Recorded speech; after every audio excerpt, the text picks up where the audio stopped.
दादा रडला तरी चालेल, पण जानू काही त्याचं ऐकत नाही आणि स्वतःच पुढं बसली शेवटी.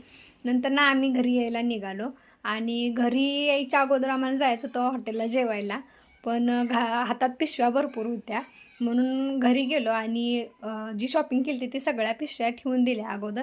नंतर ना जानूला जी ड्रेस घातला होता तिला काय पसंत नव्हता म्हणून तिनं ती बदलला आणि नवीन सँडल घालायचं आहेत म्हणून लागले रडायला. आणि तिने एकदा मनात आणलं का ती गोष्ट पूर्ण केल्याशिवाय राहत नाही. रडून रडून शेवटी तिनं ती नवीन सँडल आणलेलं घातलंच आणि इथं बघा कशी सांगते मी नवीन सँडल घातलं म्हणून.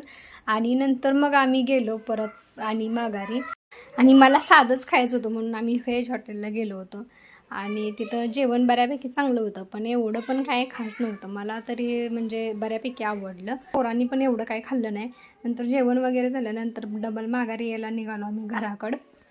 आणि आम्हाला यायला रात्र झाली होती म्हणून जानूस पप्पा म्हणत तू मागं बस, वारं लागते पुढं, पण हिचं काय वेगळं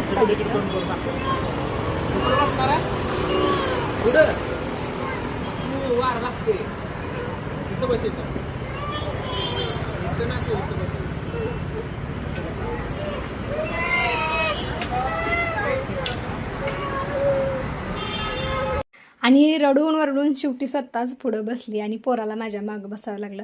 तर असा होता आमचा शॉपिंगचा दिवस.